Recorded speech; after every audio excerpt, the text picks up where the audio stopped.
John Bon Bon Bon John Bon Bon Bon Bon John John John Bon Jovi.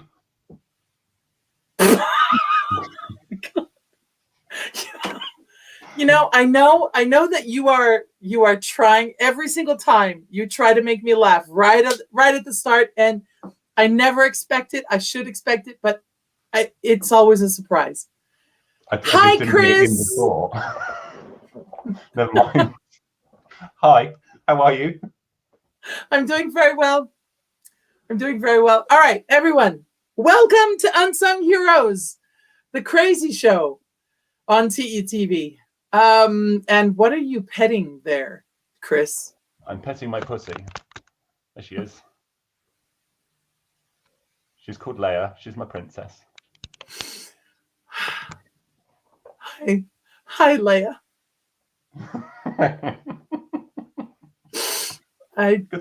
Good start. Yeah. Okay. Take over. No, I'm fine. All right. So everyone, welcome. Please tell us where you were calling from in the comments section, where you're calling from, where you're watching in from. Don't forget to like, subscribe, follow, slightly press, slightly fondle, whatever you want to do with your fingers. You do them, you click, you go left and right and up and down and in and out, whatever you want to do. Go ahead and do it. We like all clicking and all touching, as long as it's appropriate and consensual. All right. So that's that. Chris, how have you been for 2 weeks? Very busy, which is new. Kind of exciting after all of the last year and a half, but at the same time, not used to it, so it's a little bit stressful. But it's all good. We're all happy. And I just swiped off of getting rid of my shower thoughts by mistake, so I had to look down there. I've only got 2. That's okay.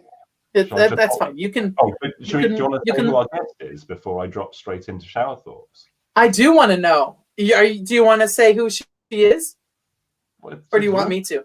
You always do. It is my job. Okay, so we are going to have Erin Pyne. She is an award-winning creative producer. She writes for some really cool stuff. Like, I really want to get to know her because she does science writing, and I did Lisbon, and I so want to talk to her about it because I think that's just so cool. And video game story writing. I had the craziest things happen to me this week. Anyway, that I can't talk about, but they're just so friggin' crazy, and I'm so excited to talk to Erin about everything that she does because she seems like a very cool person to talk to. So I am super excited. Shower thoughts. Sarah says she was a dolphin trainer. A dolphin trainer. She was a dolphin trainer? That's super cool. I have questions. I hope we see pictures of that. Oh my God. All right. Okay. Shower thoughts, and we definitely want to get Erin on the show. I've only really got 2. One of them's just a bit normal. I think most people think this. That, like, smart people tend to question themselves and sort of pick holes in their own arguments or go in search of solving a problem in knowledge, and then not so smart people tend to just assume that they're right all the time. True. I thought that was just something that popped yeah in. But it's true, and it's super frustrating. Yeah, because what's annoying about stupid people is that they don't know that they're stupid. And it's the worst part, you know. And I mean, I can be stupid sometimes. I think we can all be stupid sometimes because we don't know what we're doing, or we don't know, we can't know everything about everything. And a smart human will listen to an answer and be like, "Oh, that's interesting," or exactly that new information. Whereas you get like ex-president kind of person. I have no idea who you're talking about. You can do about it. Yeah, that's it. Yeah, I agree. All right, shower thought 2. Right. Yeah. Okay. So we have like a weird end of the day reward for most people. I think, like, we get home and we turn on a big screen whilst scrolling through a little screen as a reward for looking at a medium screen all day.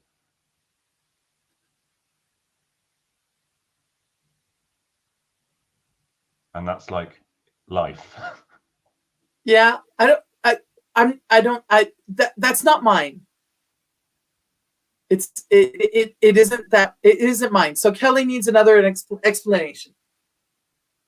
We'll do that again. So we turn on the big screen whilst scrolling through the little screen as a reward for staring at a medium screen all day, which is definitely my office job.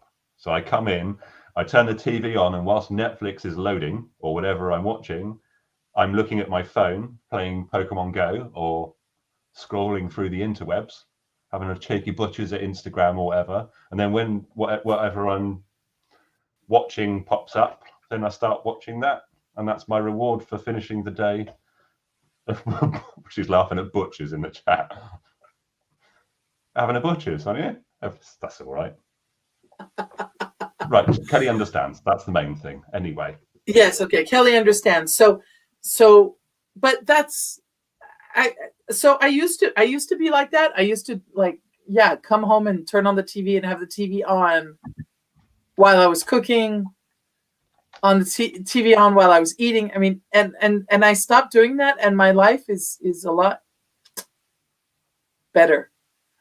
And yeah, I do agree. This is very philosophical. Whether you, I know you have a naughty shower thought, Chris.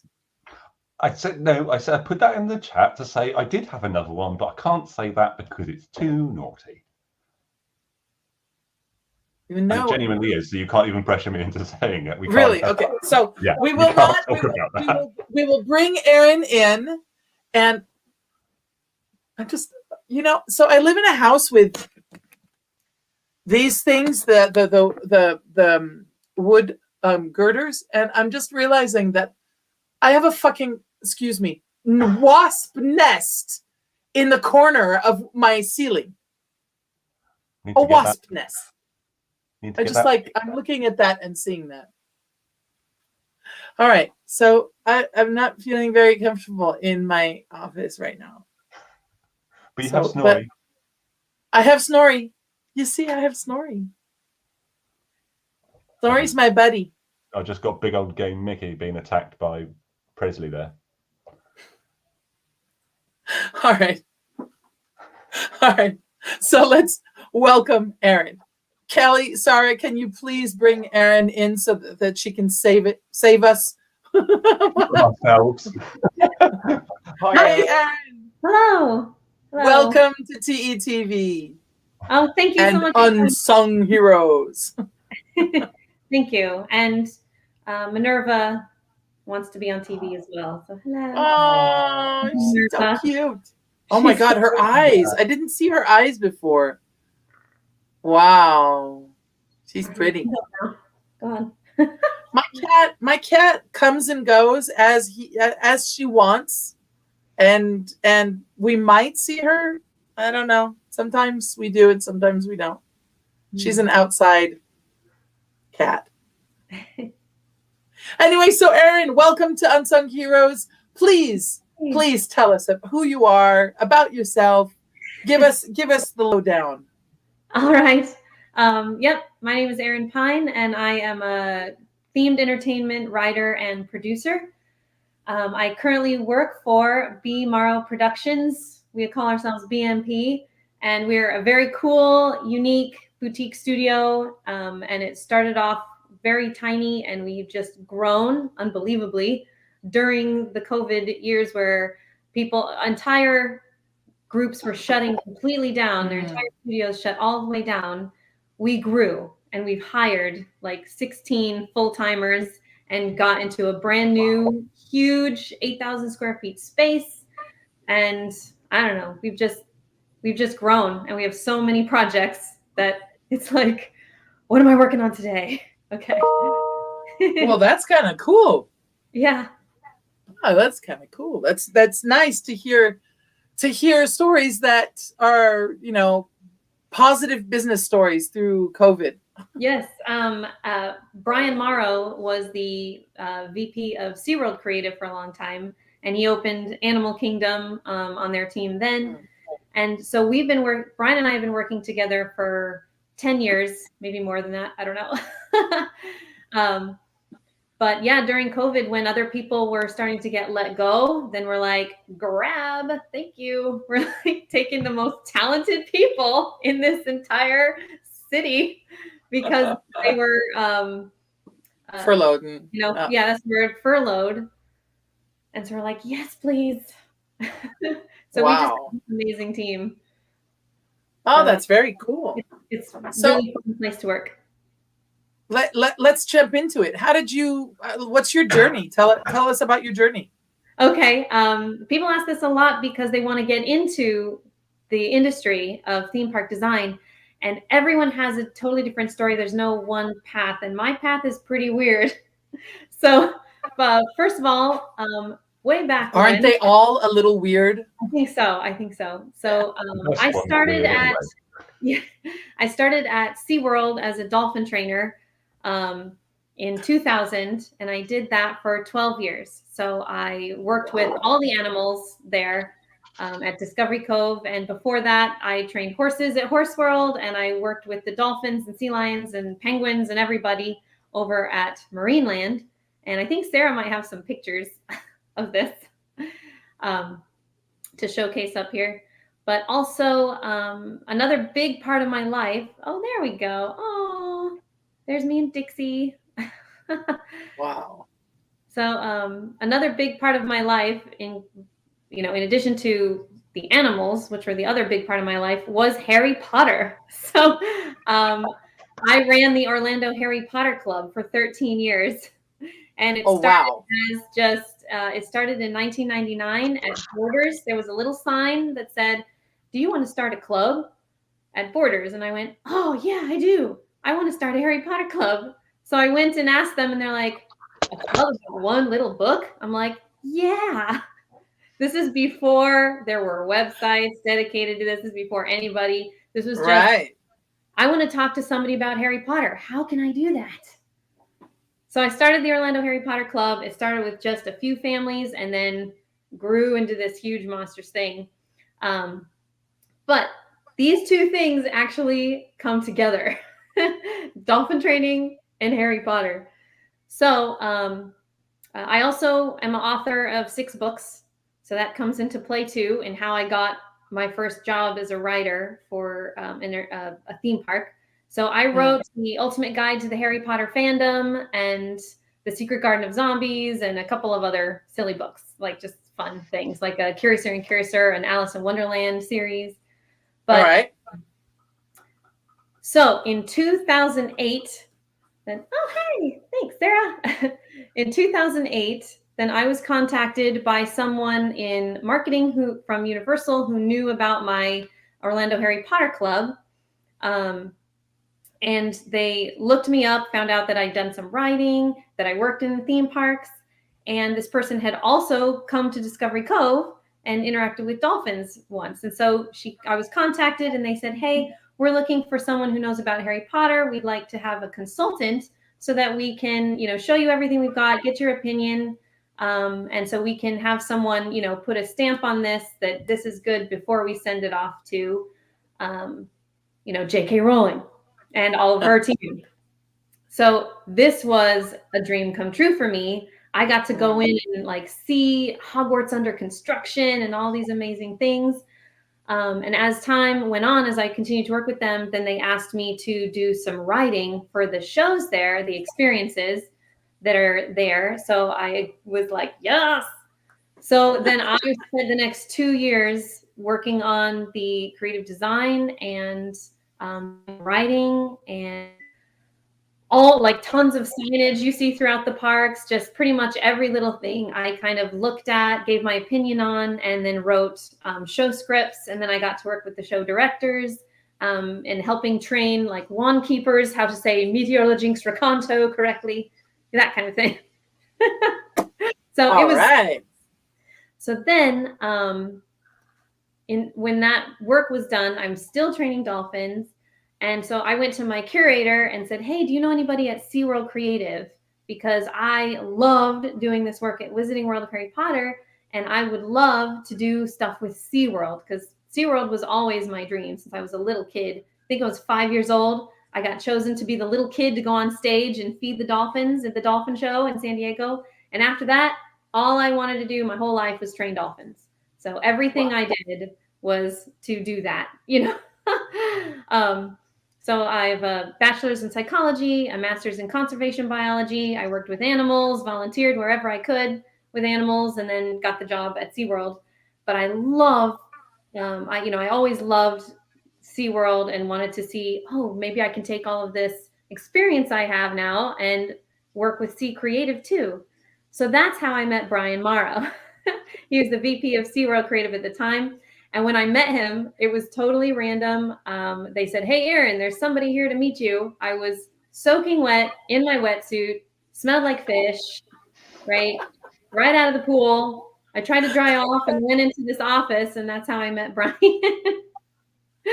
Wow. So, yeah, so everybody was so nice. So my curator and Brian made kind of a deal that he could steal me for a couple of weeks to go work over in the corporate creative offices. And after that, he said, well, when you're ready to leave the Dolphins, then I can hire you as a freelancer. And I'm like, leave the Dolphins? Are you crazy? But obviously I can't work as a freelancer for one department and also work for another. So it took me about 6 months to prepare myself to leave the animals, and I'll still cry about it a little bit if I start talking about it. But I can visit them and I go see them, at SeaWorld and things. So it's good. Anyway, so then I started my freelance career with SeaWorld Creative. And there is where I met Melody Matheny, who runs the Slice Creative Network here in Orlando. And so I joined the Slice Creative Network and started going to their meetups and everything. And once a year, she holds this amazing thing. It's like speed interviewing for theme park designers and writers and producers and anyone in this industry. And so there I interviewed, you can interview for tons of, a dozen companies. So that's how I started working with Falcon's Treehouse and Ripley's Believe It or Not, and pretty much every design firm in Orlando. So I got to work on so many projects all over the world with all these different design firms. So then I was a freelancer full-time. It was awesome for many years. And then Brian, when he left SeaWorld, he opened up his own company, B. Morrow Productions. And he's like, you want to come with me? I'm like, yes. So then I got full-time with B. Morrow Productions, and it's nonstop. Don't need any side work at all. We have so much work. It's always been something that I've wondered myself, because I have my own company, and I've always wondered, how would I handle becoming an employee again, and going back from the freelancing, from being my own boss and more or less choosing my own projects and clients, and having a boss overhead with rules. It's not that different, because B. Morrow is very open, and you can come into the office and you can do meetings, or you can work at home and do a ton of work, in your own home office. And you're on site a lot more as well. So I went from being a writer to also doing producing. So instead of just sitting in my little hovel, typing away at things, and every once in a while leaving to go to a creative meeting, now I'm on site, I'm in the office, I'm in the warehouse, fabrication shops, I'm traveling a lot more. It was hard for me to travel before because I have 3 children by myself. So okay. I tried to avoid travel because childcare, even now, childcare is difficult when you're traveling. But yeah, so I think Sarah has some pictures actually of my kids, because I love doing, I like doing a lot of local things, but I also like doing a lot of things that are family oriented and for the smalls. So I'll be in the creative meetings and everyone's talking about how, the big things. And I'll be like, where's the stroller parking? Where's mommy get to sit while her kids are playing? Oh, yeah. So there's my guys. They're getting filmed over at Planet Play at Kennedy Space Center. So we opened up this incredible playground that is out of this world, literally. And so I did the science research and the science writing and worked with the NASA team over there to make sure everything is perfectly scientifically accurate. I'm a huge space nerd anyway, so it's like a dream project for me. So so then we were doing some filming for marketing. So I was like, I've got some kids to come experience this. So it was really fun. It's so cool. That is so cool. You use those pictures when your kids are all grown up and be like, ha ha ha ha, look what we made you do. I know. Hey, they enjoy exactly it. What my parents did to me. Yeah. I take them to the openings of a lot of our projects that we get to do. This is at the Gaylord Palms. This is Snow Factory. That was last year, and we're also doing it again this year. So it's really fun. You get to, in Orlando, you get to throw real snowballs at targets, slide down real ice slides. Super fun. Wow. And of course, the Wizarding World of Harry Potter. Rowan's a huge fan. He's a Gryffindor also. Does that make 3 of us then? Are you a Gryffindor as well, Erin? Yes, Gryffindor. Oh, yes. Fantastic. Absolutely. There's my son over at Zoo Tampa for our amazing Creatures of the Night Halloween experience. He's actually chasing the scare actors. So I don't know. I think he's got a future as a scare actor, perhaps. But when I say scare actor at Zoo Tampa, it's really just amazing performers that are really great with children. And this year we did a actual haunt that was really scary, but all 3 of my boys did it, loved it. So I'm like, all right, when you're 13, Halloween Horror Nights. But we'll see. We'll see if they can handle it. Wow. My kids love getting scared. And so we live in France. They grew up in France. And so we didn't grow up going to very many amusement parks. And they didn't grow up going to many amusement parks. And their first haunted house was in Los Angeles, where I grew up, in one of the streets that does a lot of haunted, like a lot of the houses are haunted houses. And so we went, and they were, oh my God, they were so scared. And the first one, they're like, we are never doing this again. And I had to take them like years. It took me years to get them back into the walkthrough at Universal Studios. You know, the one where they can't touch anyone. And so it's the only thing that I said to them, that no one will touch you. That's pretty much standard for everywhere. No one can touch you. I know, but they were just so scared, and they were persuaded that they got touched and shook and in the other one. And so I was like, no one touches you. Yes, they did, Mom. What I did, I took the kids through the haunt in the daytime first, so it's light outside. It was an outdoor haunt, so it was fine. And then once they were cool with it, they can see everything, they know what's happening, then they went through again at night. So it was fun. I didn't do that. I threw them in the bath water when they couldn't swim. I was like, yeah, you'll deal with it.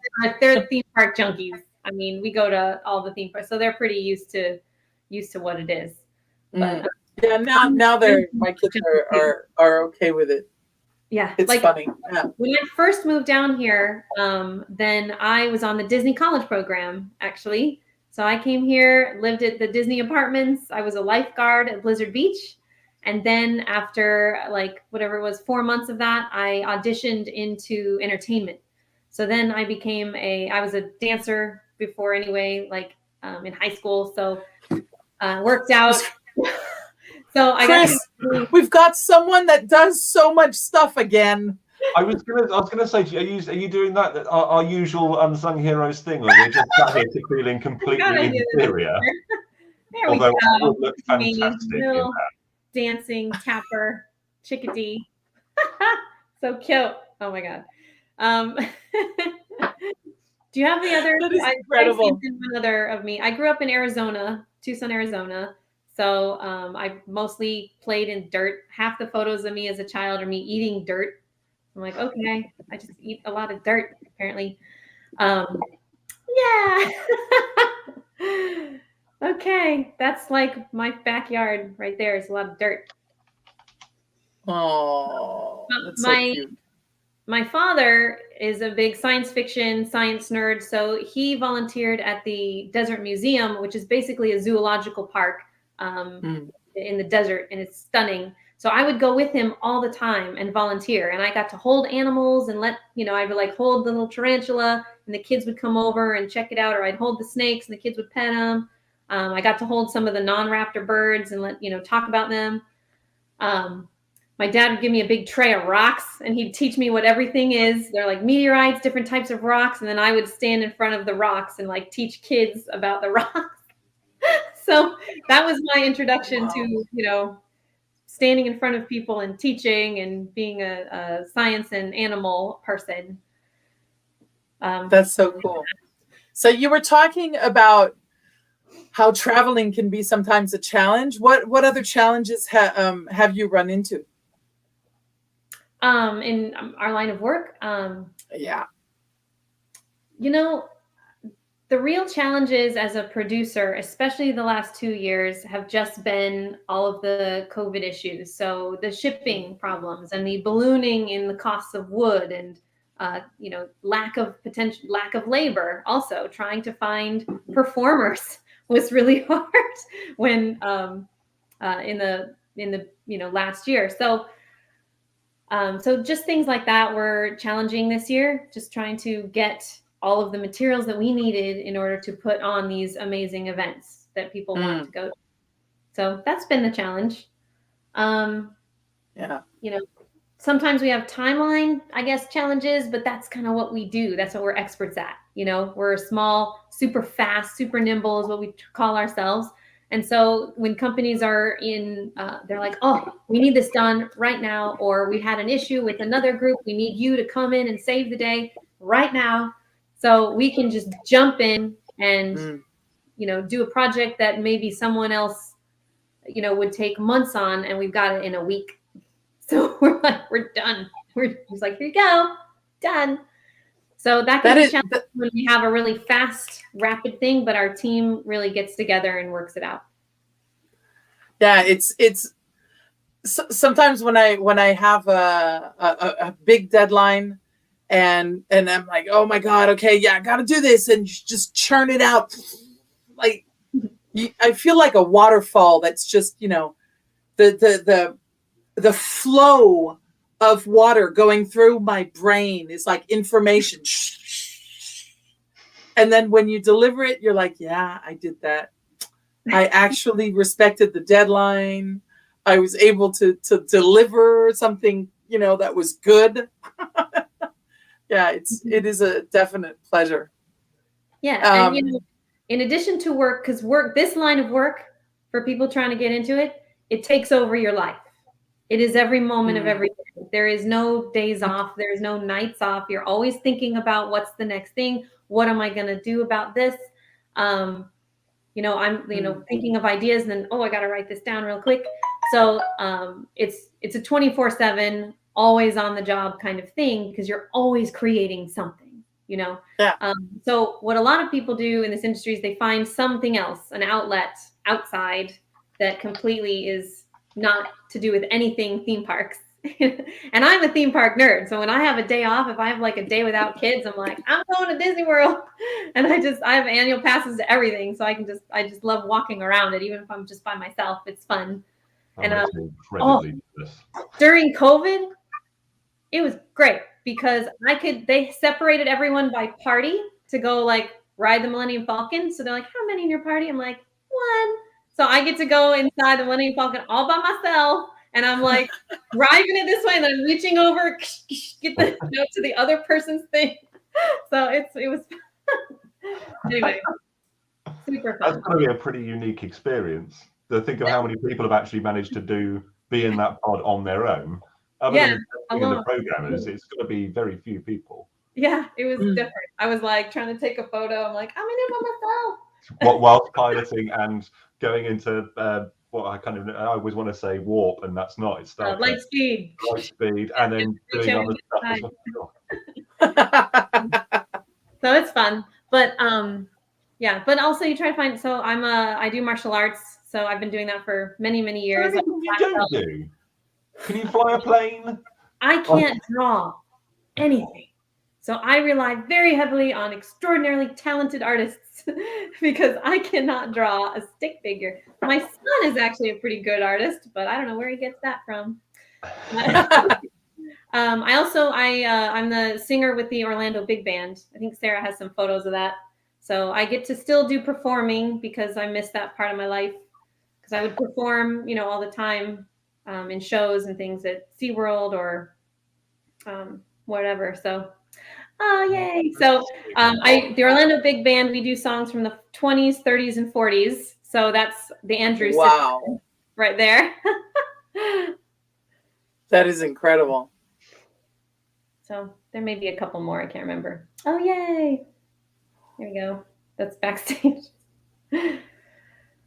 So we perform all around. We'll do small dances like this where we actually perform. And then there's a huge dance floor. So all the dancers can come and swing dance. And then we'll also do stage shows like at the Wayne Dench Performing Arts Theater or sometimes Dr. Phillips or whatever. So it's really fun. Wow. So we have. I think we have an audience question. There we go. Oh, great.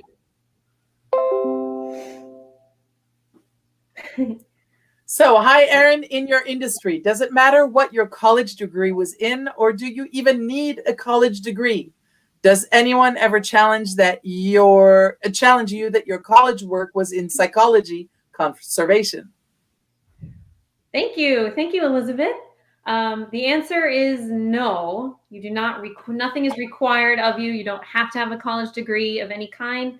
Experience is really more important than a degree in this. But for artists, a lot of artists do go to school and become rapid, fast, amazing. We hire a lot of people from colleges like SCAD, College of Art and Design, but it's not required at all. And does anyone challenge me? No. In fact, no one even ever asks me, like, do you have a degree and what is your degree in? No one ever asks. So I would say it's not super duper important. And in the end, you're like, why did I work so hard to get a 4.0 when no one cares? I think that this is one of the rare industries where that is still true today. Yeah. I think that other industries, they, at least at the beginning of the career, the first 5 years of a career, it's your diploma and what school you went to that's gonna make it for you, or is gonna definitely help you to make it. Not only, I mean, it's not the only thing. Yeah, I mean, it might push you over the edge if it's between two people exactly the same and you're applying for a full-time position, like in Imagineering or something like that. They might go, oh, they went to this design school.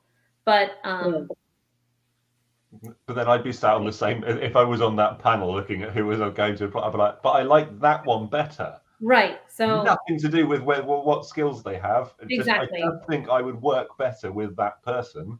Yeah. That's the person I want in my team. That's pretty much how I hire. Yeah, and it's about personality too. So you want to show that, you are a person who everybody would like to work with.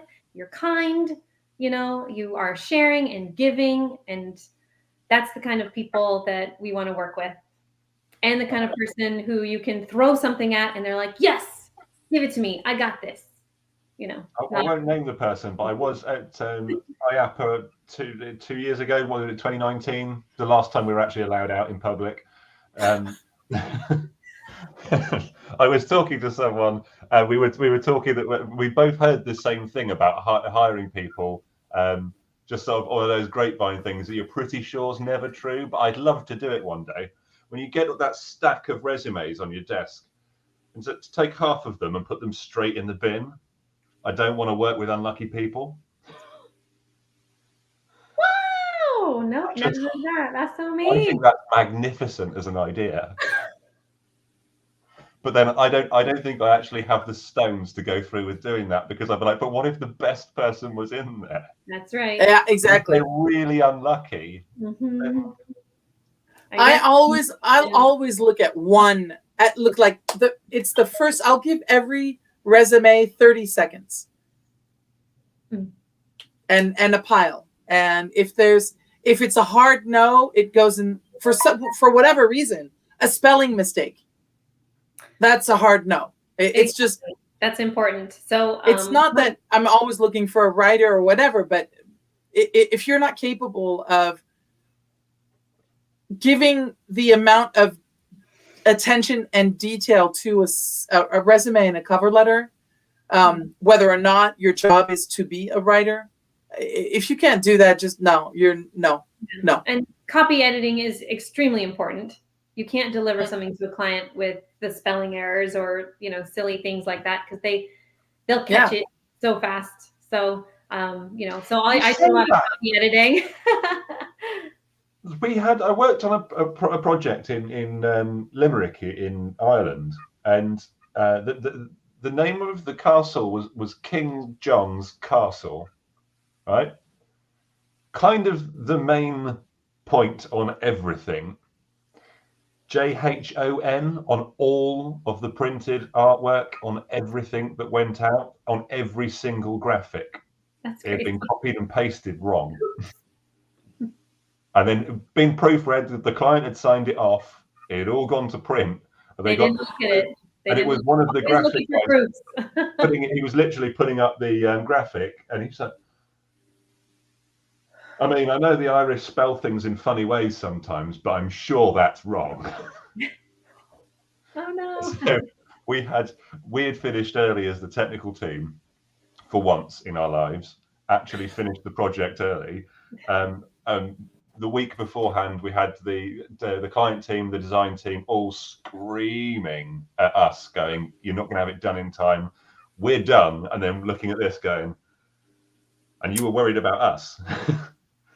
So they got graphics reprinted by a local. It was literally like I don't know, like a photocopying store, and they got them to print out the right font and the right thing on sticky back paper, and we had to run round to sticking them on everywhere you saw this word, and we had like different sizes of the font all stuck down our arms, running around putting these stickers on with our spirit levels to make sure it was all level and clean. And then they got replaced about 6 months later after the opening. But I mean, that's shocking. I can't spell for copy. I'd fail for both of you, because like you wouldn't even look at my CV. I'd spell my own name wrong.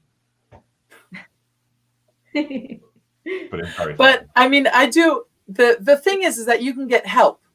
That's the thing, is that someone who doesn't ask for help for a cover letter or a resume, that's where my problem is. You can be, I don't know what it is in English, but you can be dyslexic, all of the disses possible. Dyspraxic. Yeah, dyspraxic, this. But you need to ask for help, and asking for help it's a very important skill. I think. And you can look for workshops too. So in Orlando, the Slice Creative Network, we'll do workshops, resume workshops, portfolio workshops, where experts in the field will sit down and you can bring your portfolio to them, and they will look through and give you an honest opinion. Sometimes it's harsh. Sometimes it's, this is great, I would hire you today. So look for those types of things before you send out, or just send your stuff to your friends and be like, "Hey, can you look this over for me, please?" Because when you're writing, when you read it back, your eyes skip over words because your brain is thinking it. So that's why another way to copyright is just read it out loud, word for word, and then you find all the errors if you read it out loud. Yeah, but I always. When I'm proofreading for my clients, they'll sometimes ask me, "Shall we send you the non-final version?" And I was like, "No, you need to send me the final, the one that you are ready to put in print, because otherwise if I read it twice, I'm gonna be just like you. missing words, and I will replace the words that should be there because I know what's coming next. And when you read the final document, they're like, "No, Cynthia, you don't need to read it. We've proofed it 3 times, 4 times, 10 times."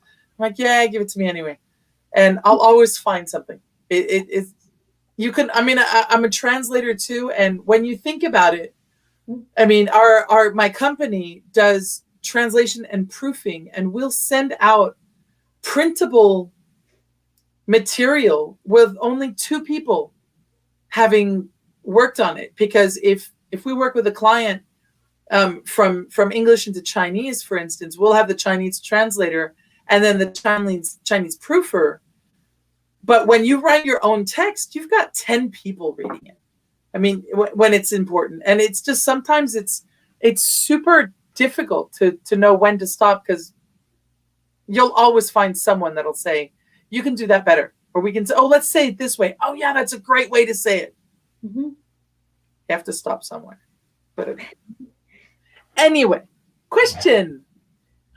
Well, Next question. We're already sort of talking about it, really. There was a lot of advice that we were just throwing around there. And discussions over it, but sort of talking to young Erin, starting out bright-eyed, bushy-tailed, what advice would you give yourself? Ooh, well, as a freelancer, what I suddenly had to learn about was Juggling hats. Which hat is this Erin wearing today? Right.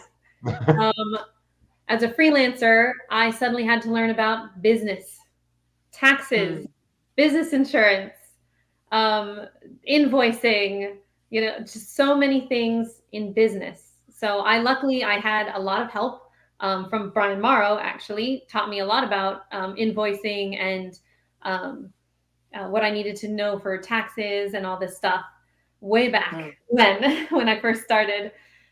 So keeping track of your own business is really important. And I started my own business. Like I had an ink, for my publishing books. So I kind of just took that little business that I had and turned that into my freelance business so that I could have my S Corp separated from myself. I didn't know about any of this stuff, right? And how to protect yourself as a freelancer, as an artist, where if a company is going to, if anything happens and they're like, "Hey, we didn't like this," or "You did this wrong," or whatever, at least you have this separation between yourself and your business.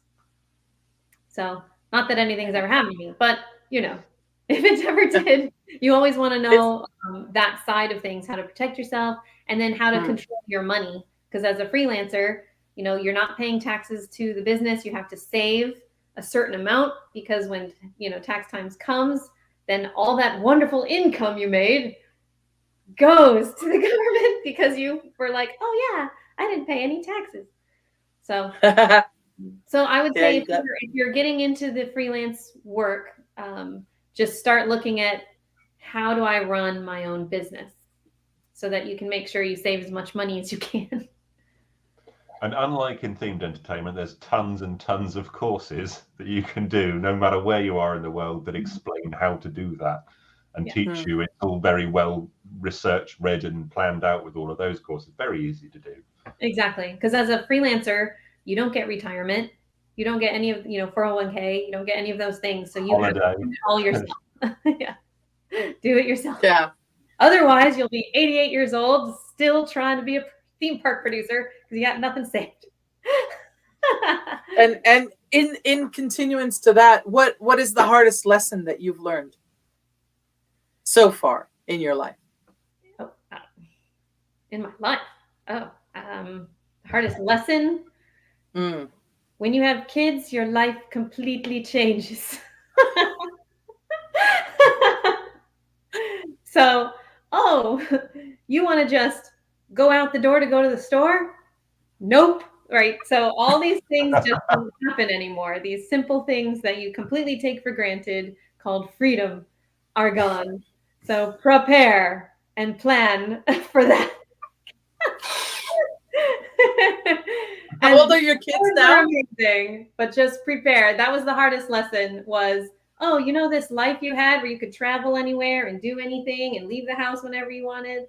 That's not going to happen ever again. Okay, good. Oh, not ever again. No. I disagree. Well, the never again. You have to take that out. Take that out. Okay, without help. Until they're grown, I suppose. Yeah, until they're grown. They're grown. My kids are 21 and 23, and I'm leaving. I'm going 16 months to Latin America. So yeah, it will happen. Yeah. It can. Let's say it can happen when they are older. How old are your kids now? I have a 10-year-old and 2 7-year-olds, the twins. Okay. Wow. Yeah, they're still young. When they get a little older, so then I can, travel with them much easier than it is now. We do a lot of staycations. We do a lot of like, oh, we're going to the beach for the weekend, and that's pretty much as we can handle. You do have all the parks, like right there, though. Exactly. So it's like, oh, you don't need to go anywhere. I tell hey guys, want to go to Aquatica today? No. No. How about Legoland that's on Sunday? No, we just want to stay home. I'm like, oh. Do you have any idea? I know. Oh, these children are spoiled. I know. No. No, but kids need home time. You know what I mean? They need home. It's true. They need time to do nothing. Yeah. But adults need home time too that aren't continuing to work or looking after children. I mean, I had the best. My birthday was quite recently, and I had the best day with family and friends. And my sister brought round my nephew, who's not far past 1. I guess he's about 18 months old. And he's always cried at me the second that he looks at me. And now he's stopped doing that. And I'm like, yay, I get to spend time with him. So we had lunch, and then we had they stayed around for 3 hours and played games in my living room. It was amazing. And then they left, and then a group of friends came, and one of them brought their 9-month-old and sat playing with her all evening. And then everyone left, and I looked at my partner and just went, oh my God, I'm exhausted. maybe having children isn't for me. But then I checked that, and I was like, no, hang on. No, we can just adopt one that's 3 or 4 and skip the complete dependence. Right, okay. Now you can speak and you can tell me what you want. I can deal with you. I don't know how you parents do it. I don't. Well, I'm excited to, when they're older, take them places. They really want to go to New York because I talk about it all the time. And my dream place to visit is New Zealand, of course. So I can't wait to go there and, go on every Lord of the Rings tour there is. Oh my God, you like all the same things that I do. Go Blackwater rafting where you get to, raft through the caves, and so cool. Yes, that is my future. I'm gonna do that. I'm like, I want to take the helicopter up to Edoras and stand up on the hill. Someday, that's top on my list. That's top on my bucket list. Okay, let me know. We're gonna go, and we'll charge it back to you. We'll charge it back. I mean, surely someone's got to know someone from Weta. I know that they're TEA members. I know people from Weta. Why are we not there, Erin? Why are we not there? We're going. I know people from Weta. I don't. I have a brilliant technical mind that can build unfathomable things. They need to know someone like me. Hi, I'll go build stuff. Oh. Nice. Very good. Wow. So this question that you had for what's your dream project? If there was a Lord of the Rings theme park, which everybody's been talking about for 20 years, if that ever happened, that would be a project I would jump on in a second. Wow. Needs to have you creative people. You all need to go and fathom this, because can you imagine walking around like one of those typical reveal theme park corners to see Helm's Deep sprayed out in front of you? That'd be awesome. The bunch of archers, a bunch of visitors there on the top. All with their VR bow and arrows or whatever, firing away and having the time of their life. I would have to find a box for someone to stand on, though. Yeah. Amazing. Oh my gosh. So what, Erin, what is it about a project, about starting a project that excites you the most? Doing the research. So I do a lot of the like research and, gathering information, creating white papers or creating PowerPoints just to teach the whole team about things. So I love doing all the research. So it's like, hey, we're going to do this attraction out in Europe with this IP, go. So I'll learn as much as I can about everything that I can, put it all together. The rest of the team also does research, and we'll all come together and talk about everything that we've learned so we know everything pat down. So I like doing all of that, learning all the new stuff. And, and then creating things. So I'll write things, the artists draw things, the fabricators build things, and then we get to go install things, and it all comes to life. So that's what excites me, is knowing that this thing we're working on is going to be real. It's going to be a something, and we'll get to play in it. So that's what I like doing.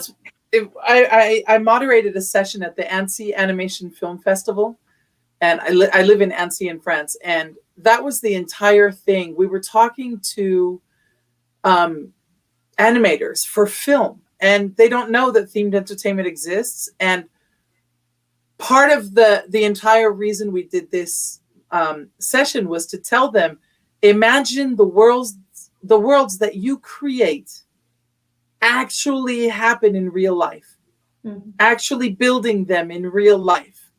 And the feedback that we got was just, oh my God, that is so cool. It's just, and It is so cool. I mean, sometimes I think back, I think to the Star Wars. Who wrote Star Wars? The books. But there weren't books. There's many authors of the books, but George Lucas wrote the original script of New Hope. He wrote the original script. Yeah. So this is me being dumb and not knowing everything. Can George Lucas actually say that? Yeah, it's fine. Can George Lucas actually imagine that he would have such a position in theme parks, that he would bring everything to life? And I mean, it's just, I just think it's crazy. I love it. That was just my little thing. I'm still stuck on how Middle Earth as a theme park would be ridiculous. Like you could have like a Shelob permahaunt in there. I wouldn't visit. I would stick well away from that. Unless I could have a big sword to stab the spider, I would be staying away. But there's so many things. Never mind. They'd be theme park spiders, like if you ride Hogwarts, then you go through that spider zone. I close my eyes and tuck my feet up into the chair at that. I'm literally like that. Oh, the only part of that I don't like is when the spider literally spits in your face and you're like, God, theme park water. Theme park water. You're like, God, no, not in the face, no. It's like airline water. It's like, no, I don't want water. I don't want tea. I don't want coffee. It's disgusting. Is it, or is that just one of those fabrications, a mistruth? No. What a mistruth? No. The airplane water and theme park water is all disgusting. No, it's that water is extraordinarily safe. Like the lengths that everyone goes to make sure that any water that touches a human is clean is outrageous. So yes, it's very clean, highly filtered. Not in airplanes. Okay, I don't know about airplanes, but I know in theme parks. Then that water has to be very clean. I mean, I come off wetter every time I go on It's a Small World than I do if I do the log flume, Splash Mountain. Every time. Drink the water from Small World. It has a lot of boat oils or whatever. I mean, it's I come off wetter because my family and I have a sort of rule, and I don't know where it came from, that we have to have a water fight whilst going around Small World. And I don't know how young this started, but I can't remember going to any Disney park and not coming off of Small World absolutely soaked. Well, you know what? That little moment there is kind of what theme parks are about, is creating small traditions with your family. So every family has their own thing, their own traditions that they do, and it could be really weird and random, something that the Imaginers will never think of ever. Like, we have to get shouted at once on Splash Mountain for rocking the boat. No. We got 3 times once, and we thought we better stop. My Splash Mountain tradition is to always go during Halloween, when the event where you can wear costumes and go down and get your photo, like in a full costume, being like, yeah. So, I don't go to Haunt Nights. You won't. I'm terrified. No, Haunt Nights, like, you know, the Mickey's Not So Scary, right? So that's for you, right? So it's not scary at all, and you just wear. But you still don't know what's going on behind that, like. It's just Erin, he can get violent. When he gets scared, he's violent. So no. Okay, we don't want Chris going anywhere that can be remotely scary. I'm one of those adults that walk past Mickey going like, yeah, you stay there. You just stay there. don't come any closer. Okay. Talk to the children. I do not need you to engage me in any way. Ooh, okay. You can sort of feel the actor inside being like, well, this is a weird experience. Calm down. I do not know what cinnamon wind means. Kelly, it's Chris's nickname. Okay. But I've forgotten why. It was like from like episode 5 or something, wasn't it? I think it was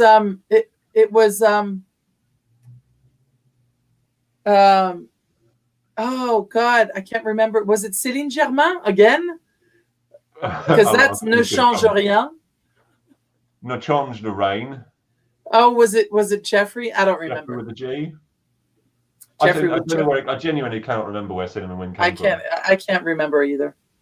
I cannot remember either. So, Erin, you've been in this industry for quite some time. Mm-hmm. You know it left and right, front and center. What would you change in this industry?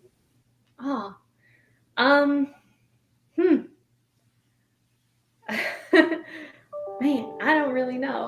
What would I change?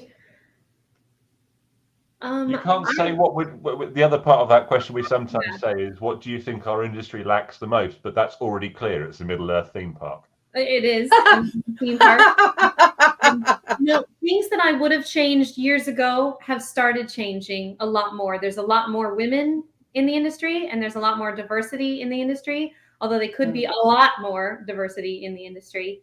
But it's getting there. And so there are entire groups that focus on diversity in the entertainment industry to get more people of color to apply for jobs and to find jobs that, I mean, anyone can do this job. So why there isn't extreme diversity, then I don't know. But, at BMP, then we work on diversity. It's 50% women. And people of all different races. So, it's up to the leaders of their design studios to focus on it. They have to actually focus on it and try to look out there and find the people that can bring that diversity. And it's important because you get the different aspects of how people see things and how people experience something. So, if you had all non-parents doing something, then no one would be asking about stroller parking or where does mommy sit and where is the bar next to the playground. These are important things. Yeah, the bar next to the playground is very, very important. Let me tell you, the last several play experiences for small children that we've created, there is a bar. So at Planet Play is the coolest bar ever. In that space playground. It is amazing. The parent seating area is so cool. So yeah, it's great. Wow. That's cool. So apparently we didn't show all of your animal pictures. So Sarah, can you pull up the animal pictures? Because apparently we've got some really cool ones with her. Let's see what the animal pictures are going to show. Okay. Oh, there's me just chilling out at Discovery Cove. I think I'm in the river right there because it has a sandy bottom. Was everyone allowed to go in that river like that, or it's just yeah, no, that's the guests. Yeah, that's okay. Discovery Cove is where you can swim with the animals and go everywhere. So this is where I volunteered at a big cat sanctuary. So that's one of the Florida Panthers. She's a rescue, super sweet. So I worked with all kinds of animals there: snakes, skunks, everybody. There's a giraffe. I loved this giraffe because his name was Tanner, and that was my maiden name. So I was like, oh, Tanner. Super cute. Love that guy. I love Busch Gardens. There I am with the dolphin at Discovery Cove. So as a guest, you get in the water right there, and then the dolphin is right in front of your face. So it's a cool place. Wow. I would help out at SeaWorld, with the rescues and the rescue teams. And so I would get to do, watches on animals. So that's one of our baby manatees that we would bottle feed round the clock so we could volunteer and work with the animal care team to help with shifts. So they would just roll over and then you put a bottle in their mouth and they just suck it. And it's like holding a giant bear. Oh my gosh. This is at Marineland. So this was George. He was my favorite penguin because he would just climb in your lap and snuggle on your neck. He was so sweet.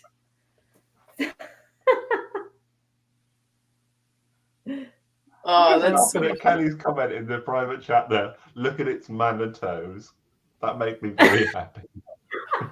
It's manitoes and Panther, massive murder kitten. That's funny. That's funny. Yeah. I was gonna say you said he was so sweet, and I'm like, yeah, it's a panther. How sweet can it be? Because they're raised from babies because they're rescued. But yes, you have to know your body language around them at all times, understand how to communicate with them, because you can, if you just turn around and bend over, you could easily set off hunting mode, and it's, and then you're getting jumped on. So yes, whenever you work with any large predatory animal, including dolphins, you have to understand how to behave around them. So that's all part of being an animal behaviorist, is knowing how to communicate around your animals, how to behave properly. So, yeah. All right. So Erin, this is Unsung Heroes. Mm-hmm. And we usually have a question. We try to always remember. I almost always forget, and thank God I have my unsung heroes, Chris, Kelly, and Sarah. I want to ask you, who is your unsung hero? My unsung hero is one of my best friends. I've known her for over 20 years, and her name is Patty Bevan. And she was, she worked with me in the education department at SeaWorld before we moved into our animal careers. So just in the same time that I became a dolphin trainer, she became an animal care specialist at SeaWorld. We also were in the Harry Potter Club together. She's a Slytherin, I know, but my best friend anyway. So we would go to Harry Potter cons all over the country and the world together, actually. So this was at one of the Leaky Con events. So me and Patty, I'm a nerd. There I am in a Hermione gown. And proudly. There is absolutely nothing wrong with that.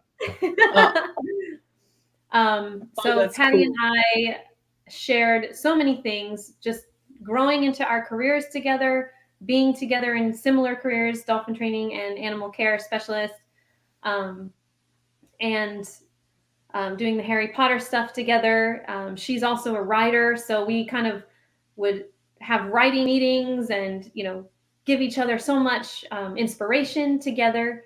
And she's a hero to me because she really tries to live her life how she believes. And so she lives like a plastic-free life. She's vegan. She lives out in Washington. And it's freezing there, but she's okay with the cold. Like she used to whole scrub for the beluga whales over at the Arctic. So when I wouldn't even step a toe in that water, so she could scuba dive in it for hours. So she's cool with the cold. I'm like, nope. But she's very inspirational. And so she started her own business called ZooFit, which is using techniques in behaviorism and animal training and positive reinforcement in order to help train humans to be healthy. So she runs ZooFit, and she has all these amazing lessons and plans and things, and it's really fun. And she does workouts and menus for people and how to live a plastic-free life, which is, I find, almost near impossible, you know? So she bought me my first metal straw. And I was like, what is this? I can't drink out of this. This was years ago. And she's like, just try it. Don't break your teeth. You'll be fine. Use this. She carries around her own wooden fork and knife everywhere so that she doesn't ever have to use plastic. So it's amazing to me. So she's a hero to me because she actually lives her life based on what she believes and how she teaches other people. Like at SeaWorld, we're always talking about conservation and get rid of plastics and all these things to help save animals. And she does her best to really live that life. So it's amazing. That's cool.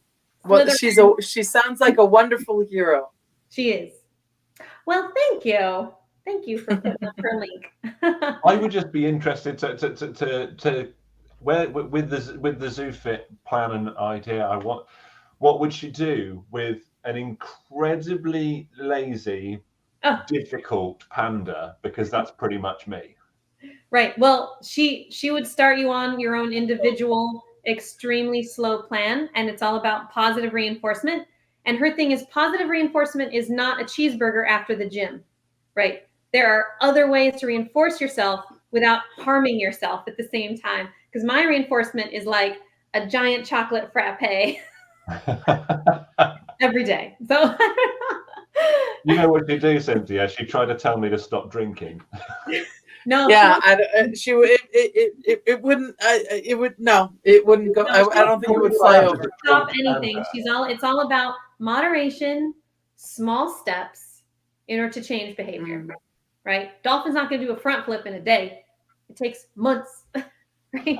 So teeny tiny little baby steps all along the way, and you'll get your own individual plan and everything. So it's amazing. I went to a hypnotherapist in France, and I was doing things that weren't good for me. And he said to me, "So when you do that, what do you think?" And I was like, "God damn, I deserve it. I deserve this." Well, I deserve this. I've, had a stressful week. I deserve this. And he was like, okay, so we need to, that's great. That's fine. Like gratification, that's fine. But let's find something that you like to do that isn't harmful. Right. And so he was like, what do you like to do that isn't harmful? And I was like, massages. I like massages. It took me a while. And I was like, I like having massages, getting massages. And, like facials and just, massages and facials. And he was like, okay, so how can you afford a massage a week? And I was like, no. And he said, okay, so the week where you can afford a massage, you don't do any of the harmful stuff. And then you stop. So 1 week, every other week, you're not doing the harmful stuff. And it was so funny because it started out that way. And then I didn't need any other week. I didn't need the harmful stuff because your stress was lowering. Because my stress level, and waiting for that week where I could get the massage or facial. As your reward. As my reward. Yep. And then an outlet is good. So I have karate. So what do you like to do? I like punching stuff. So I can either go to the dojo or I can go out to my back porch dojo and just work out. And then the kids really enjoy it too. So it helps them get out a lot of any frustrations and things that they have. So it's good to find your outlet. I should start doing facials as well. I need the massage happening. I didn't mention this before, but a year ago, in the middle of COVID, I developed facial cancer throughout my face, and I had to have half my face removed, and they had to do 3 reconstructive surgeries. So I was out of the limelight like for 4 months. I didn't show my face to anyone. So they fully kind of, you can still see there's like, you know, a little lift there, but I should do some like scar massages. So yeah. Wow. Okay. I'm like, it was hard for me. Yeah. Especially since I was used to, you know, performing. I didn't get to do any Christmas shows last year with the Orlando Big Band or any of it. So it was hard and I didn't get to do karate or any of it for a long time. So it was a really hard time to have like my face covered and bandages and all this craziness. And my kids were super awesome about it all. Yeah. Thank you, Kelly, for putting that up. Erin Pyne, actual superhero. Right. So whenever I take photos, I'm always like, profile this side. Thanks.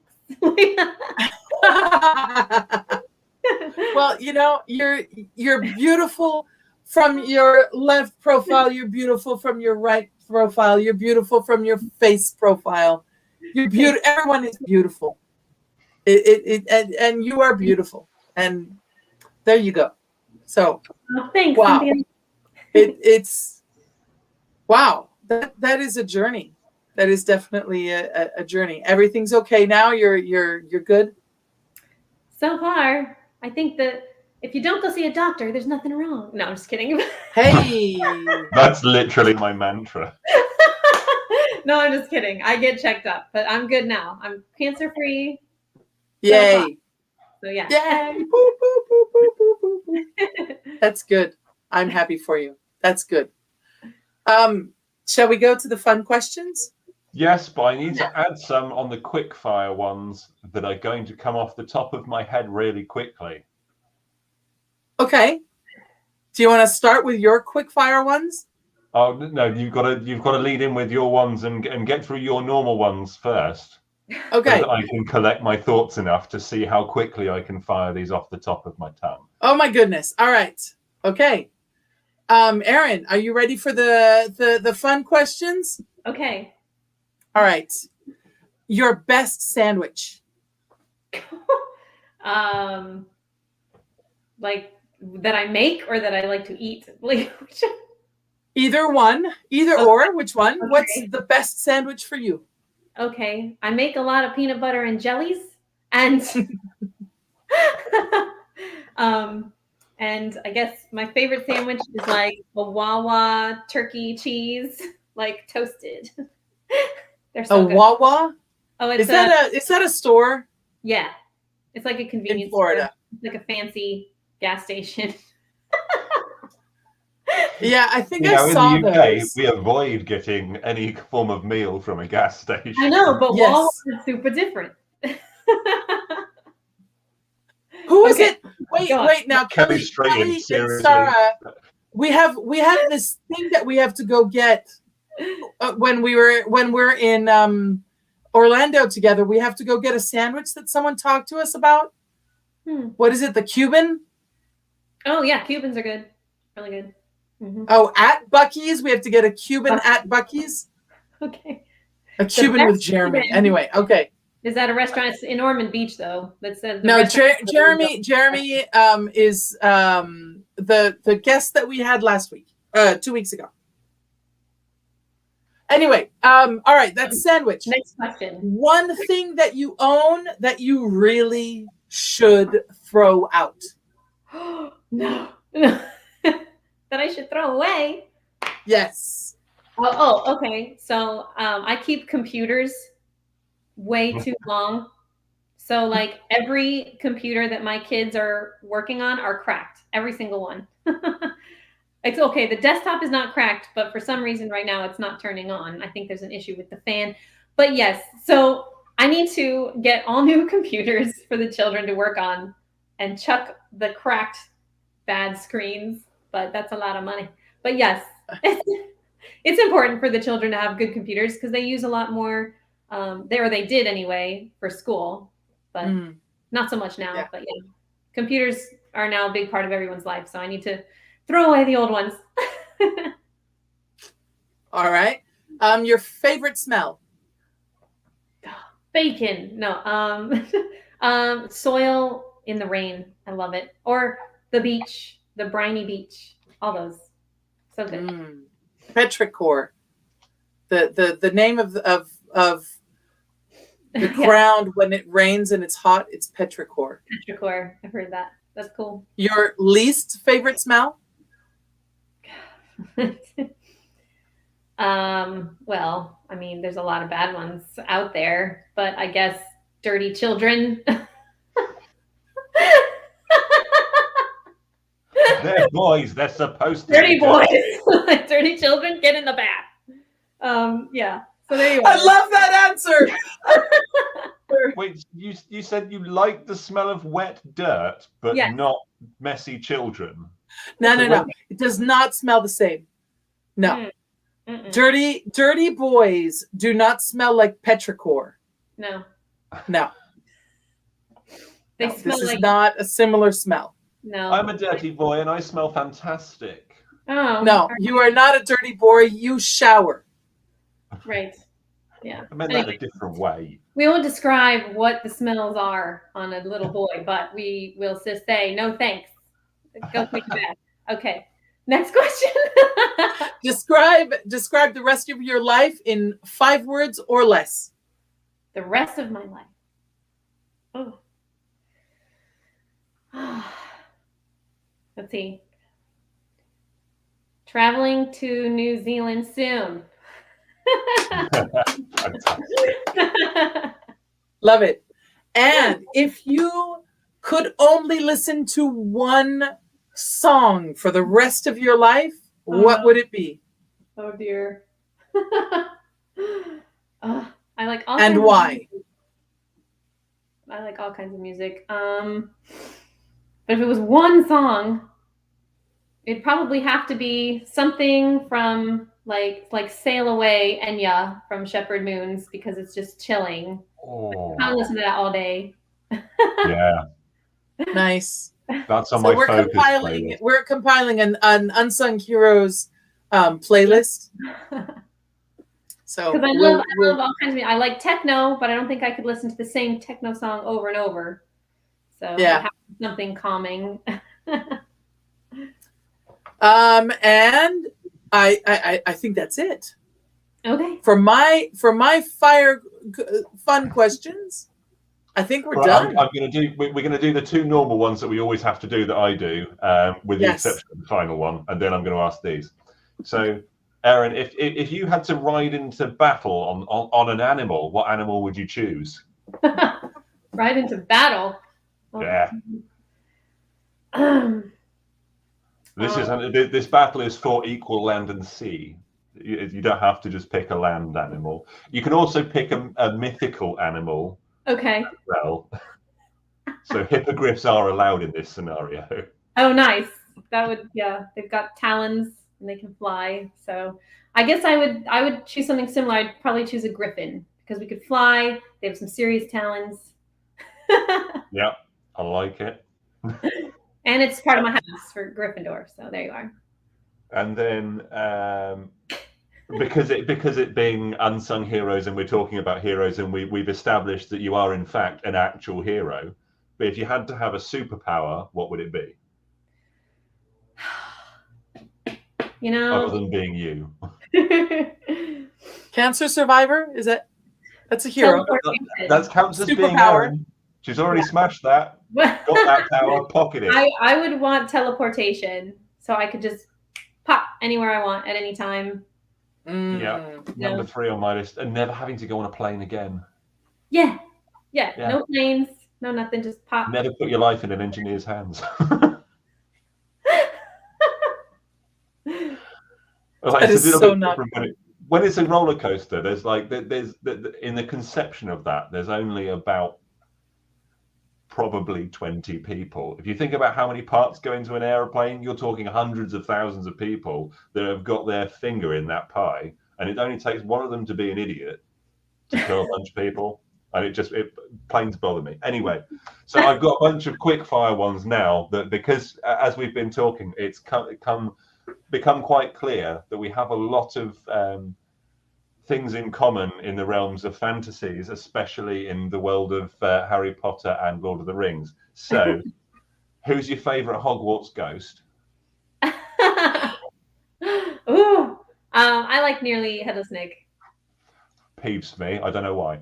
Oh, Peeves is awesome. Who's your favourite He would Hobbit? annoy the crap out of me. So who's your favourite Hobbit?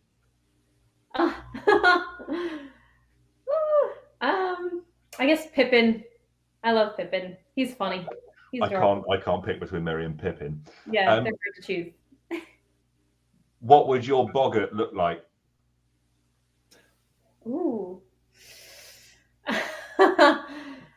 Man. A swarm of cockroaches. Well, yeah. Like all running at me. Nope, nothing.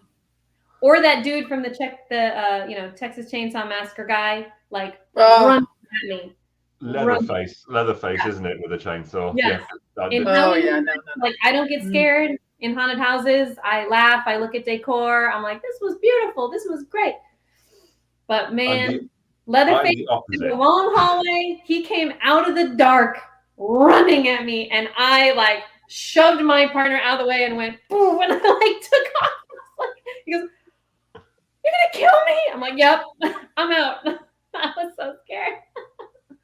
I like that. So the last time we've talked about on Unsung Heroes a couple of times my issues with people in masks, but I went through a haunted movie ride. I don't know. I think it was in Universal Studios with my brother, and I was determined because he mocks me relentlessly for not being able to get through a haunt without freaking out or hurting someone.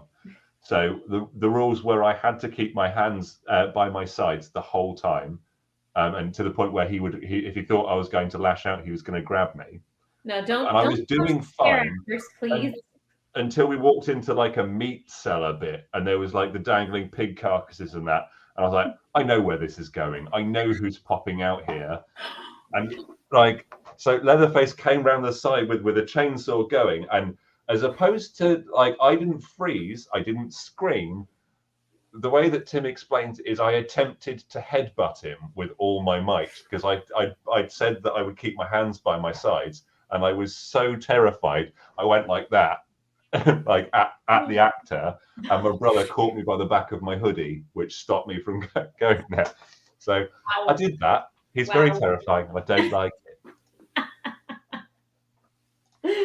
I don't have a flight response at all. I just, even though I know that there's no one trying to hurt me and they're not allowed to touch me in this environment, I get so spooked that I'm like, bring it. So people should not sneak up behind you and try to like scare you, because you'll just be like, whoop-ah. Yeah, there's been a few issues in my life with varying partners. I mean, I was stranded at the office earlier because my car's dead. My ex-wife came and brought me home because we're good friends. But there was a point in our marriage where I lifted her off of the ground by her top and the top of her, because she jumped round the corner at me, and I was like, bang, and I held her up against. I was like, I'm so sorry, I did not mean to do that. Please don't make me jump. She was just absolutely wetting herself laughing. Like, it could have gone very wrong for me there. But it was all taken in jest, and it didn't hurt her. Anyway, I can just imagine you doing that and going, "Oh, sorry, I didn't mean to do that. I mean, I did. I mean, but I didn't. But I'm sorry." You met Jess, didn't you, Cynthia, at one point? Yeah, she's like 5'2". I'm 6'7", Erin. So she's like so small. It was so. She's like like, one of those... it's like this, tiny. Never mind. So out of the Fellowship, whose role would you take?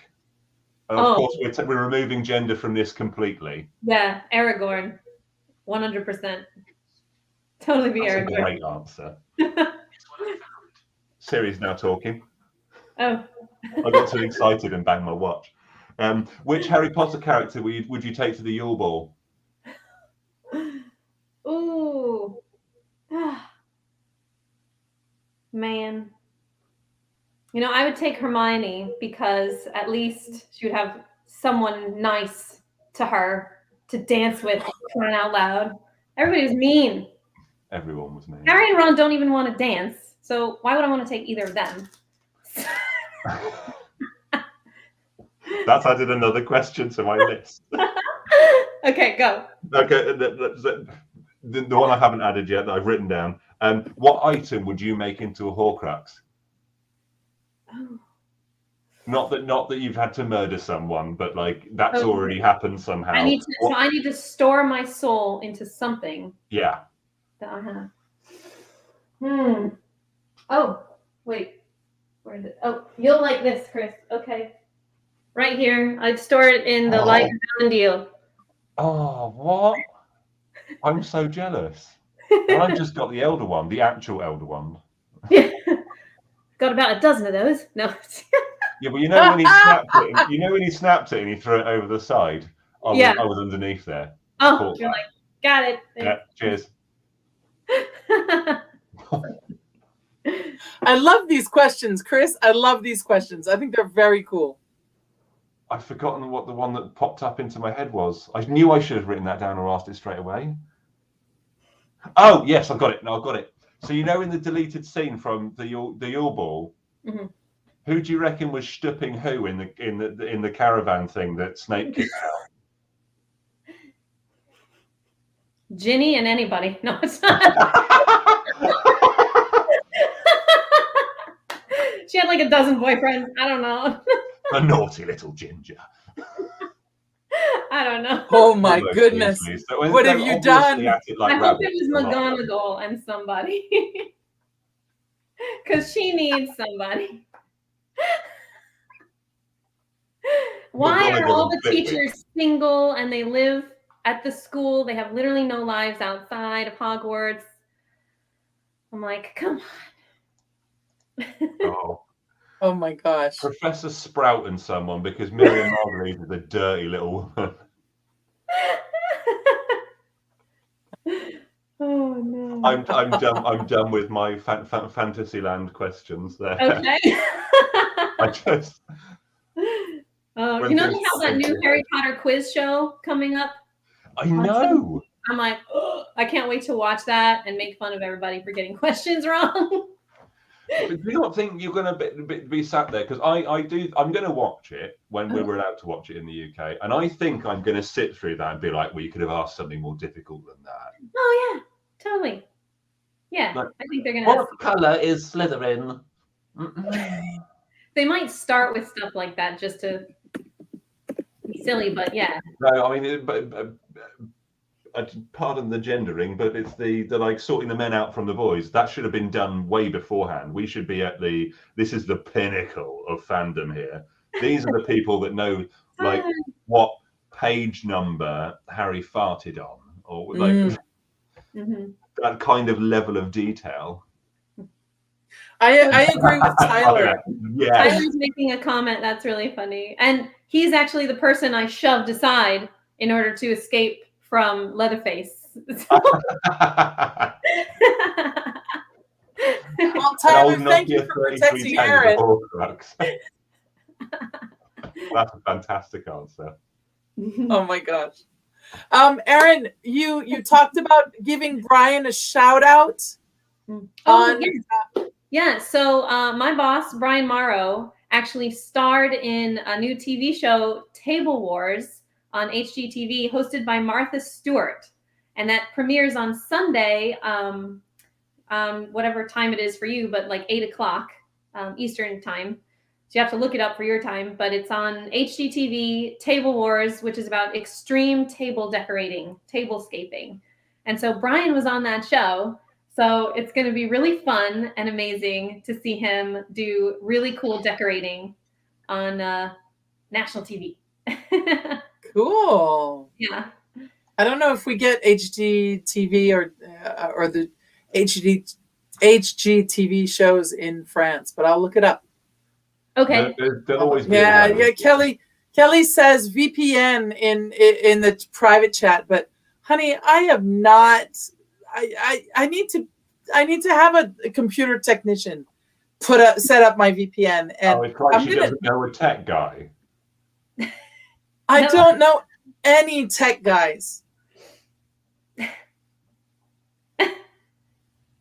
Mm-hmm. Anyway, shall we get to our final? Let me watch Table Wars. Show me how.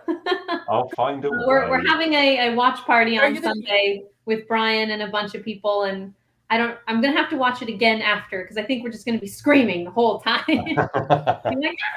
That's always the way when you know someone that's on a TV show. You're like, no, it's you. Yep. In the UK, we're like, what a wanker! You look like a pillock.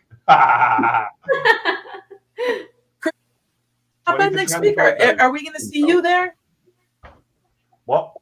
Are we going to see you at IAPA next week? Me, no. Oh. No, I am chained to the company, holding the fort with my colleague Josh and the rest of the team. My parentals are out, but I am, for the first time in 7 years, not allowed to go to IAPA. Oh. Oh, well, you guys, we will be at IAPA all week, Brian Morrow Productions. You'll see us running around. And I am actually doing an install in the middle of that week, so I won't get to come to your party. So you should tell everybody. Yes, because TETV is having a mixer at IAPA on Tuesday evening. Kelly, Sarah, correct me if I'm wrong, from 6 to 7:30 p.m. From 6:30 to 7:30 or 8, something like that. At Icon Park, around the big wheel. Help me. So I'll help you. So at the Tin Roof, that's right there. It's really close to the parking garage. It's a free parking garage, so it's awesome. So you just off International Drive, you just turn right into the parking garage. Right, from 6 to 7:30. That's what I thought it was. At the Tin Roof, TETV is having their own little mixer, so it's going to be fun. Well, I guess you'll have to help me with the VPN at some other time, Chris. I do my best not to swear on TETV, but Cynthia, get fucked. I am so annoyed and so jealous, and there's so many people talking about so many cool things happening at IAPA this year, and it's the one time where I get invited to all of them and I can't go. Like I'm actually I'm not having to blag my way into events anymore. I'm actually getting genuine invitations. That's cool, though. Photoshop you into the pictures. They'll do something. Kelly will do something like make me one of the legs of the wheel as a tall joke. All right, so Erin, we are at the end of our show. Oh, show the slide. Show the slide. Show the slide again. There, Themed Experience TV's first in-person mixer. Yay! So there we go. So happy. Oh. Yeah. Oh. You mean your audio's gone there, Cynthia, but I know what you're trying to do. We have one question that we need to ask still. Okay. Absolutely. So, given the choice, Erin, if you had to wear a hat for the rest of your life and you weren't allowed to explain why to anyone, you just had to wear it, which hat would you pick? Would you pick the little hat, because I've dropped the big one, or the big hat? Definitely the big hat. Everyone goes for the big hat. What's the score, Sarah? What is the score? It's like, do you know, as well, the little hat, it's so naughty. If it was a little top hat, then I would wear the little top hat. But that looks like but I just think this is excessive. It's a little sparkly cowboy hat. People will be like, why are you wearing that? And because I am. It's so it carries its sass in itself. Whereas a little top hat's a little bit I harder guess to it's explain. smaller, it's small enough to cover then with another hat. Oh, that's another one of the rules. You can't cover it with another hat. I always forget that rule. So Sarah is saying that it's 18-4 for the big hat. I'm gonna have to we're gonna have to call time on season 1 of Unsung Heroes, so I've got time to change the hats. Yes. And I'm gonna make the little hat way more cool somehow. Okay. Well, I wanted the little hat myself, so. So did I. Can you? I'm tall enough. Like, I don't need this on my head. Plus, being 6'7", I'd never get in anywhere. What's that going to be like 7.5 feet tall? It's ridiculous. No one would want to sit behind you in a movie theater. I beg your. Yeah, well, yeah. Everyone already hates me in a movie theater, or in a like, what do you call it? A proper theater, Broadway, whatever, West End. Everyone always hates Chris. They're like, can you not just duck down a bit? I'm like, my knees are against the back of the person in front, so no, I can't shrink any lower because I'm physically pinned in here. I'm like, can't you just duck your head? I was like, right, so I'm going to spend all of this money to go and see the delicious Hamilton and stare at my groin the whole time? No, I'm not. I'm going to watch the show. It's not my problem. Get over it.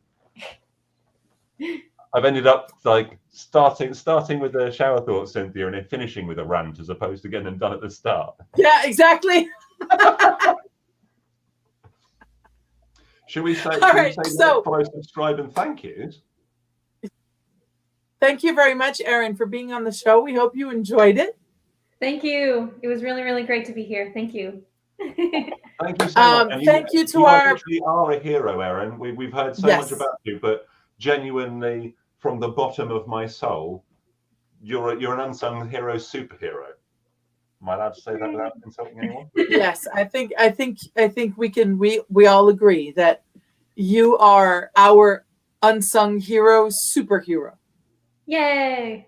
Yay! So thank you very much for being a guest on our show. To our audience, thank you for listening in. Don't forget to like, follow, subscribe, slightly press, slightly fondle, all of those goody things. And remember to make the world a better place. Go hug a hero. Bye, everybody. Bye. Thank you. Bye. Let's see, where's my hand? There it is. Bye.